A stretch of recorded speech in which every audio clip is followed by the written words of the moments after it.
Nah, satu barang. Tadi katakanlah jual motor gitu ya. Lalu Pak Pardiman ini ditaflis, dibangkrutkan, dimiskinkan oleh pengadilan karena banyak laporan datang bahwa Pak Pardiman ini orang kaya tapi tanggung jawabnya hutangnya banyak. Nah, salah satu yang punya piutang kepada Pak Pardiman, Pak Bambang Harjo. Akhirnya diputuskanlah berdasarkan keputusan pengadilan bahwa Pak Pardiman ditaflis. Nah, tapi Pak Pardiman belum bayar sepeser pun ke Pak Bambang. Belum bayar sepeser pun ke Pak Bambang. Padahal sudah berjalan 1 tahun.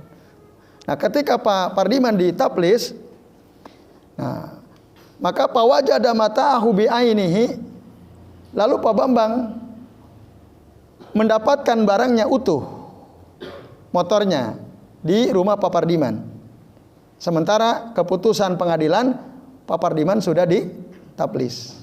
Nah, Pak wajada mata'ahu bi'ainihi, Pak Bambang mendapatkan motornya masih utuh. Fa huwa ahaqqu bih, maka Pak Bambanglah orang yang paling berhak untuk mengambil motor dari Pak Pardiman, karena itu kan motornya dari Pak Bambang, dan Pak Bambang belum menerima uang sepeser pun. Itu.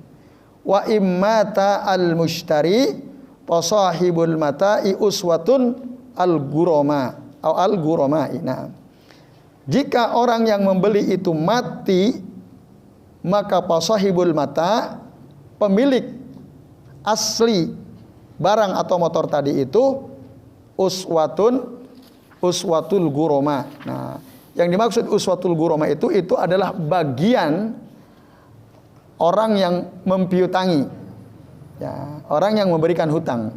Berarti dalam hal ini Pak Bambang Raharjo itu yang paling berhak jika motornya masih dan ketika Pak Pardiman meninggal.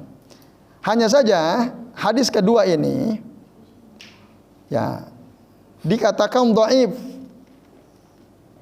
Nah, didhaifkan oleh Imam Al-Baihaqi ya ketika menyampaikan hadis yang dikeluarkan oleh Abu Daud ini. Wa dha'afahu tab'an li Abi Daud. Ya. Mana yang dhaifnya, yaitu ada kata wa immata al-mustari. Ada kata wa immata al-mustari, jika orang yang membeli itu sudah mati. Nah, sementara kalau di hadis atas riwayat Imam Bukhari Muslim ada enggak kata-kata mati? Tidak ada. Nah, itu. Jadi kelemahannya ada kalimat wa in mata al-mustari. Nah, sementara di hadis yang terakhir, yang ketiga dari penjelasan masalah ini adalah hadis riwayat Umar bin Khaldah radhiyallahu anhu. Kalau dia mengatakan, atayna Abu Hurairah radhiyallahu anhu fi sahibin lana qad aflasa. Kami datang kepada Abu Hurairah radhiyallahu anhu untuk bertanya tentang teman kami yang telah ditaflis, yang telah dimiskinkan, dibangkrutkan. Ini gimana gitu ya? Maka Abu Hurairah berkata, la aqdiyanna fikum biqada'i Rasulillah sallallahu alaihi wasallam. Aku akan tetapkan hukum di tengah-tengah kalian sebagaimana ketetapan Rasulullah sallallahu alaihi wasallam. Nah, apa ketetapan Rasul itu? Nah, Abu Hurairah mengatakan, man aflasa au mata. Barang siapa yang ditaflis, dibangkrutkan, dimiskinkan, au mata, atau dia mati, fawajada rajulun mata'ahu bi'ainihi, lalu ada orang yang mendapatkan barang dia utuh, ya, pada orang yang ditaflis atau mati itu tadi, fahuwa ahaqqu bihi, maka dia lebih berhak dengan barang tersebut. Hampir mirip ya dengan hadis di atasnya. Redaksinya beda tapi maknanya mirip. Nah, wa sahahahu al-Hakimu, hadis ini disahihkan oleh Imam Al-Hakim dalam kitab Al-Mustadrak ala Sahihain, tapi dilemahkan oleh Abu Daud, yaitu pada tambahan kata al-maut. Nah, jadi tambahan kata au mata ya, atau kalau di atasnya wa immata tadi ya. Nah, itu yang tambahan itu yang menjadikan hadis inilah lemah. Karena hadis yang ada kalimat wa immata atau yang ada kalimat aumata itu perawinya ya ada yang majhul. Siapa namanya? Ibnu Umar bin Rafi al-Madani, majhulul hal. Dia ini nggak dikenal. Gitu. Bahkan Sya'al Albani mengatakan bi annahu majhulul ain. Sosok orang ini betul-betul nggak diketahui. Li annahu lam yarwi anhu ahadun ghairu Ibnu Abi Dhi'bin. Karena tidak ada seorang pun meriwayatkan hadis dari Ibnu Umar bin Rafi al-Madani kecuali satu orang saja, yaitu Ibnu Abi Dhi'bin. Nah, jadi dia nggak dikenal siapa orang ini. Nah, itulah yang menjadi sebab hadis ini menjadi hadis yang lemah. Didhaifkan oleh Imam Abu Daud, oleh Imam Al-Baihaqi. Lalu bagaimana dengan sikap Imam Al-Hakim yang mengatakan sahih? Nah, Bapak Ibu dan jamaah sekalian, Imam Al-Hakim ini Al-Hakim An-Naisaburi adalah ahlul hadis yang cenderung longgar, nggak begitu ketat dalam menilai hadis ya, dalam menetapkan ini hadis sahih. Itu agak longgar, syaratnya tidak terlalu ketat. Nah, maka seringkali ketika beliau mengatakan hadis ini sahih, padahal menurut ulama-ulama lain lemah, ya, gitu. Nah, Imam Al-Hakim ini ya, beliau punya guru namanya Ibnu Hibban. Ibnu Hibban juga termasuk minal mutasahilin ya, relatif agak longgar. Gurunya lagi Ibnu Khuzaimah. Ini punya kitab Sahih Ibnu Khuzaimah. Ibnu Hibban juga punya kitab namanya Sahih Ibnu Hibban. Imam Al-Baihaqi punya kitab namanya Al-Mustadrak ala Sahihain. Nah, ini ketiga orang ini murid guru-guru ya. Gurunya Ibnu Khuzaimah punya murid Ibnu Hibban punya murid namanya Imam Al-Hakim. Ini ketiga tokoh ini relatif agak longgar, bukan lemah, longgar. Nah, terutama Imam Hakim, Ibnu Hibban ya. Maka diberi catatan penting oleh Imam Az-Zahabi. Kitab Imam Al-Hakim Al-Mustadrak ala Sahihain ini diberikan catatan-catatan penting oleh Imam Az-Zahabi, penulis kitab Al-Kabair. Ya, untuk memastikan apakah hadis yang dikatakan sahih oleh Imam Al-Hakim itu betul-betul sahih atau tidak. Nah, faktanya ada yang memang betul-betul sahih, tapi ada yang tidak sahih atau ada yang didiamkan. Jadi Imam Az-Zahabi tidak menetapkan, tidak juga mendhaifkan. Nah, sakata anhu Az-Zahabi. Nah, dalam hadis ini Syekh Abdullah bin Shalih Al-Fauzan hafizahullah ta'ala mengatakan ya, wa kadza sukutu Az-Zahabi an tasihil Hakim ma'a annahu qala anhu la ya'rif.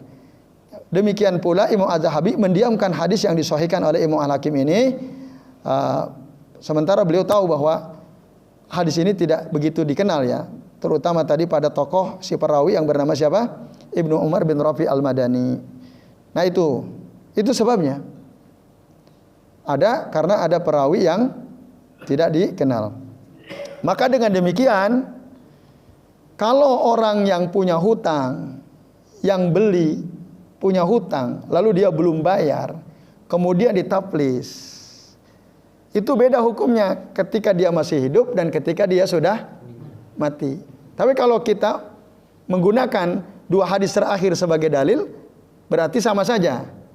Apakah dia sudah mati atau masih hidup? Kalau dia ditaplis, maka barang yang dia beli dari seseorang dan barang itu masih utuh, orang yang paling berhak untuk mengambil barang itu siapa? Pemilik aslinya. Kalau semua hadis ini diterima. Tapi jika dua hadis terakhir ini yang ada kata-kata jika mati itu tertolak karena kelemahannya, maka hukumnya sama atau beda? Beda. Gitu. Jadi orang yang punya pemilik barang asli itu dia lebih berhak untuk mengambil barang itu hanya saat ketika masih hidup orang yang ditaplis itu. Tapi kalau dia sudah mati, hukumnya lain. Nah, itu bisa dipahami ya. Kecuali yang meninggal itu ada wasiat. Kecuali kalau dia wasiat, misalnya Pak Pardiman, nanti Bu, kalau aku mati, ini motor aku dulu hutang ke Pak Bambang belum bayar-bayar. Nah, nanti tolong ya dikembalikan ke Pak Bambang, kecuali itu. Itu ya, karena wasiat ini benar ya, wasiat ini benar. Yaitu Bapak Ibu dan jamaah sekalian penjelasan dari ketiga hadis ini. Nah, jadi jelas ya. Nah, cuma nanti ada syaratnya. Orang ditaplis itu ada syaratnya. Syarat pertama, ya, Bapak Ibu dan jamaah sekalian, kapan seseorang itu boleh ditaplis? Siapa tadi ditaplis? Dibangkrutkan, dimiskinkan. Ya sebenarnya sangat dekat kaitannya dengan al-hajar itu. Dimiskinkan itu ya kan dia punya uang nih, hutangnya juga banyak. Apa tuh yang dimaksud dimiskinkan? Berarti kan ditahan tuh kekayaannya, gitu ya. Nah itu. Nah, jadi dua istilah ini sebenarnya taplis dan hajar ini sangat dekat. Hajar apa tadi artinya? Dicegah, dibatasi kemerdekaannya untuk menggunakan hartanya. Nah ini. Itu syaratnya 3, kata saya Abdullah bin Shalih Fauzan. 1, nah, orang yang ditaplis itu dia punya harta memang, masih punya harta. Syaratnya itu. Tapi hartanya itu tidak cukup untuk ya memenuhi kewajiban dia, termasuk membayar hutang-hutangnya. Ya, hartanya memang banyak, tapi hutangnya juga banyak. Nah, syaratnya itu dia punya harta, tapi dia punya banyak kewajiban terhadap orang lain yang dia hutangi. Itu syarat pertama. Yang kedua, ya, hutangnya itu temponya sudah habis. Gitu, sudah habis tempo yang harus dibayar. Tapi kalau masih panjang temponya, maka nggak boleh ditaplis. Misalnya dia hutang dalam jangka waktu 10 tahun. Baru 2 tahun ditaplis. Itu nggak bisa. Karena kan masih ada jarak kesepakatan. Itu syarat kedua. Syarat ketiga, ya, seseorang itu boleh ditaplis oleh pengadilan, oleh hakim saat ada permintaan dari sebagian orang yang punya hak atas harta orang tersebut. Maksudnya, orang-orang yang memberikan hutang kepadanya meminta kepada hakim atau pengadilan. Nah, gitu. Misalnya Pak Bambang nih ya. Nah, syarat ketiga ini ya, contoh syarat ketiga misalnya. Hartanya banyak, kekayaan di mana-mana, tapi hutang ke Pak Pardiman banyak, ke Pak Antun banyak, ke Pak Wikan banyak, ke Mas Nurholik banyak, ke Pak Ruslan banyak, ke Pak Samsul banyak. Kemana-mana hutangnya di mana-mana. Walaupun hartanya di mana-mana.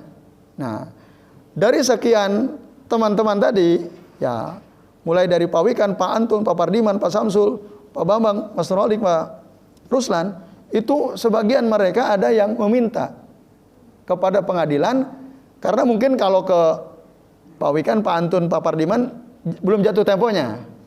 Tapi ke yang lain itu sudah jatuh tempo, sudah lewat setahun 2 tahun. Nah, sebagian teman-teman ini meminta menagih atau melaporkan kepada hakim pengadilan bahwa Pak Bambang ini punya hutang kepada kami, sudah jatuh tempo 2 tahun yang lalu, tapi dia kok kelihatannya barangnya harta di mana-mana gitu. Hidupnya kok tetap mewah gitu. Nah, ada permintaan. Nah, maka pengadilan boleh melakukan hajar kepada Pak Bambang. Karena adalah laporan dari sebagian orang yang memberikan piutang kepada Pak Bambang. Nah, ini syaratnya. Jika syarat ini terpenuhi, baru pengadilan boleh melakukan taflis atau hajar tadi. Nah, ini Bapak Ibu dan jamaah sekalian rahimani wa rahimakumullah, ya, keterangan dari 3 hadis terkait dengan masalah taflis. Dan syarat berikutnya, nah, ada tambahan. Tadi kan 3 ya. Syarat berikutnya adalah ini terkait dengan siapa orang yang paling berhak untuk mengambil barang dari orang yang ditaplis. Itu juga ada syaratnya. Ya, yang pertama, barang itu masih utuh. Ya. Jadi si fulan dia berhak untuk mengambil barang dia yang diambil atau dibeli oleh si A yang punya barang, kan barangnya dibeli oleh si B. Lalu si B ditaplis. Siapa yang paling berhak untuk mengambil barang itu? Si A kan? Si A misalnya ngutangin motor. Nah, si B, ya gampangnya Pak Bambang beli motor dari Pak Samsul. Pak Bambang beli kulkas dari Pak Eko. Biar nggak sama. Eko aja namanya gitu ya. Pak Eko Tomo. Lalu Pak Bambang hutang AC ke Mas Nurholik. Lalu ke Pak Ruslan, Pak Bambang hutang mobil. Gitu kan. Nah, lalu ditaplislah Pak Bambang karena mendapat laporan dari orang-orang yang pihak-pihak yang mempiutangi Pak Bambang ini. Nah, katakanlah keempat orang yang mempiutangi ini kan mau nagih ke Pak Bambang, ditaplis. Nah, barangnya masih ada nggak? Mobilnya, AC-nya, kulkasnya, motornya. Gitu ya. Nah, kalau masih utuh ada semua, maka Pak Samsul, Pak Eko, Mas Nurholik, Pak Ruslan, mereka berhak pada barangnya masing-masing. Jadi jangan sampai Pak Bambang yang ngutangin kulkas ngambil mobilnya Pak Ruslan. Gak bisa. Karena kan cuman kulkas gitu yang diambil dari Pak Eko gitu. Nah ini. Nah, syaratnya jadi barangnya itu masih utuh. Tapi kalau sudah nggak utuh, nggak ada, misalnya kulkasnya ternyata udah dijual ke orang. Nah, mobilnya udah dijual ke orang. AC-nya udah rusak. Yang masih utuh motornya dari Pak Samsul. Ya, PCX misalnya, itu yang masih utuh, masih bagus. Nah, Pak Ruslan apakah berhak? Wah, ini kan saya mobil ngutangin ke Pak Bambang.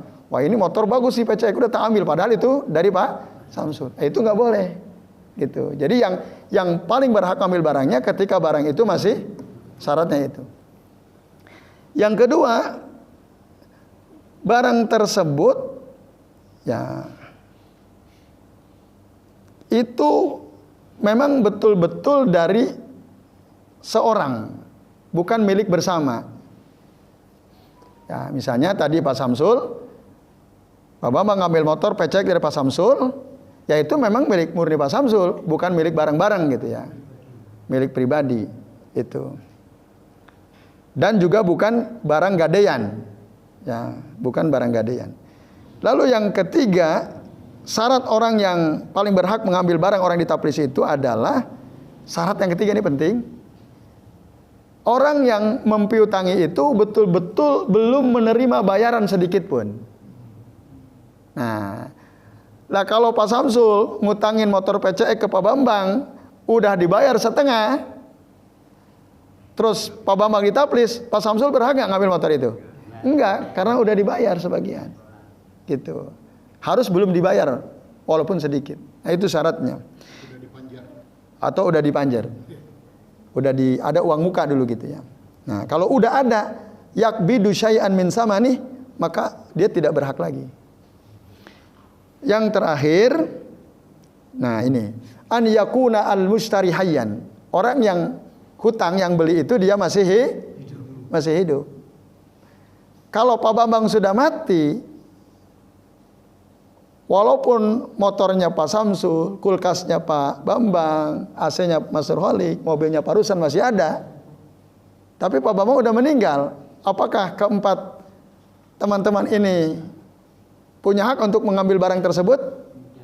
Enggak, kalau sudah mati.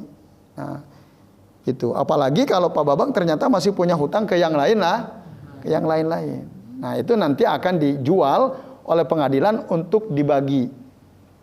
Bayar hutang, enggak rata. Sesuai dengan jumlah hutang, prosentasenya. Nah, itu. Sesuai dengan jumlah hutangnya masing. Kalau sudah meninggalkan, itu kewajiban orang meninggal melunasi Nah, kalau tidak bisa melunasi ya tinggal prosentasenya si A, prosentase hutangnya berapa di total kan? Beberapa persen nanti dijual semua barangnya lalu dikembalikan kepada orang yang mempiutangi sesuai jumlah prosentase ya dari total hutang yang piutang yang dia miliki kepada orang yang meninggal tersebut. Nah, jelas ya Bapak Ibu dan sekalian? Nah, satu lagi ya. Oh, atau udah waktunya jam berapa ya, Isa? Ayo deh, oke deh. Karena waktunya sedikit, ya silakan Pak Sirona. Nah, kalau tadi sudah dikatakan pailit dan dinyatakan miskin, kemudian kita semua sama sekali sudah tidak punya harta. Apakah saya, katakanlah saya? Nggak, yang pailit si A misalnya, ya, Pak Jenengan misalnya, terus? Dinyatakan pailit ataupun sudah bangkrut. Kemudian kewajiban saya, apakah sudah bebas setelah itu semua dipailitkan, disita? Oh, apa harta jenengan diambil semua misalnya? Semua sudah diambil, dan dinyatakan pailit. Apakah kewajiban saya terhadap yang saya hutang itu sudah Oke, bebas? siap. Baik, masih ada yang lain? Ya, silakan Pak Buni. Kan banyak investasi bodong Ustaz. Ya. Kadang-kadang pemiliknya itu terus kabur. Kantornya atau apa investasinya janji nasabah sendiri-sendiri itu bagaimana Ustaz? Baik Pak Budi. Yang pertama Pak Surono ya. Kalau orang sudah pailit, dinyatakan pailit ya oleh pengadilan, ditaplis tadi ya, terus disita rumahnya, pekarangan kebunnya dan seterusnya, lalu dibayarkan kepada pihak-pihak yang berhak, gitu ya. Apakah Pak Surono sebagai pihak yang dianggap pailit dan dinyatakan ditaplis itu sudah bebas dari hutang piutangnya? Tergantung. Nah, kalau harta yang dimiliki Pak Surono sudah cukup untuk membayar kewajibannya kepada beberapa pihak itu, maka bebas. Jadi rumah jenengan, hotel jenengan, SPBU jenengan itu dijual semua. Berapa orang, berapa pihak yang punya hak atas harta jenengan itu dibayar semua. Lunas, bahkan masih sisa, nah sisanya harus diserahkan ke jenengan. Kalau masih sisa, gitu, diserahkan ke jenengan. Tapi kalau ternyata udah habis, bahkan hutangnya masih ada. Nah, udah mas. Secara syariat Islam, Pak Surono tetap punya hutang kepada beberapa pihak. Nah, tetap bayar kekurangannya. Cuman udah berkurang. Ya itu. Jadi tergantung apakah setelah aset jenengan dijual semua itu sudah cukup untuk membayar semua hutang atau masih sisa. Nah, kalau sudah cukup udah bebas. Nah, kalau dalam undang-undang negara kita saya nggak tahu itu.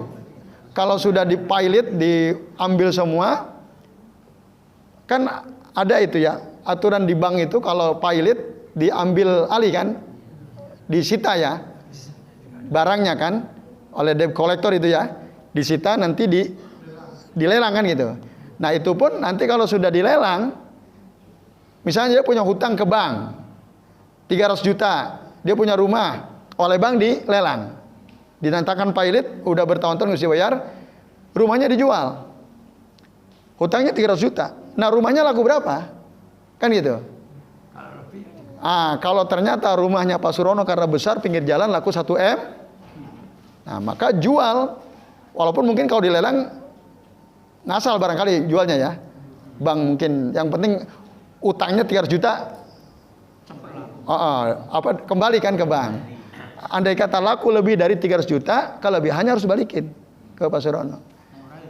Nah, tapi tentu bank kan nggak mungkin menjual lebih murah dari hutangnya Pak Surono kan. Nah pasti lebih kan, atau setidaknya setara lah dengan hutangnya. Nah itu Pak Surono ya. Lalu Pak Budi tadi ada investasi bodongnya, lembaga yang menawarkan investasi kepada masyarakat tapi ternyata bodong gitu ya, bohong. Nah lalu kantornya, nah Jadi ada sebagian hartanya masih numpuk di situ, orangnya kabur, tidak bertanggung jawab. Nah, investasinya berupa apa? Uang misalnya kan, atau apa? Hah? Oh, nah ya, nah tadi. Baik, kalau misalnya antum penyedia perkakas kantor, ya kan? Ya, meja, laptop, dispenser dan lain-lain lah misalnya. Di kantor investasi, dia dinyatakan bangkrut, bahkan dia lari, tidak bertanggung jawab. Siapa yang paling berhak untuk mengambil meja, laptop, kulkas, dispenser, AC?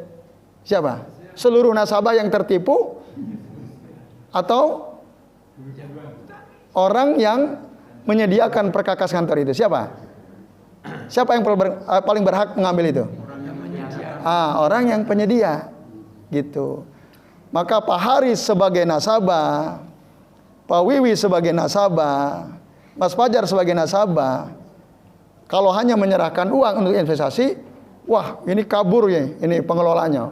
Ini ada laptop Apple misalnya. Apa tuh kalau laptop? Apa? MacBook misalnya. Wah Mas Fajar, wah ini nih mahal nih harganya, saya ambil aja. Ya itu nggak boleh, karena itu dari Pak Budi misalnya. Mas Fajar kan cuma ngasih uang 100 juta misalnya. Nah, itu tidak boleh ya. Langsung Mas Fajar iMac-nya diambil, AC dicopotin, kulkas diboyong gitu. Itu nggak boleh. Nah itu harus yang paling berhak mengambil perkakas kantor itu adalah orang yang menyediakan. Sementara para nasabah itu tidak boleh ngambil, kecuali di situ ada lemari uang. Wow, ternyata pas dibuka ada miliaran uang situ. Nah itu boleh. Nah tapi sesuai dengan jumlah yang dia hutangi, yang dia investasikan. Gitu Pak Budi. Allahu a'lam bishawab. Nah, cuman tidak boleh ambil sendiri. Ya harus atas dasar keputusan pengadilan, hakim. Nanti kan tinggal lapor aja. Mas Fajar, Pak Hakim, saya invest ke dia 100 juta. Pak Wiwi, saya invest juga itu 90 juta. Pak Haris, saya juga punya investasi di situ. Berapa Pak Haris? 200 juta misalnya. Ya udah pengadilan, mana buktinya Pak Haris, Pak Wiwi, Mas Fajar, buktinya mana? Ini ada kan? Ada bukti tentu saja. Ya udah, nanti pengadilan memutuskan, oh untuk Pak Haris 200 juta, Pak Wiwi 90 juta, Mas Fajar 100 juta. Barang-barang kembali ke Pak Budi sebagai penyedia barang. Itu. Nah, berdasarkan keputusan pengadilan. Ya baik, cukup ya Bapak Ibu? Ya, terakhir monggo Pak Rohadi.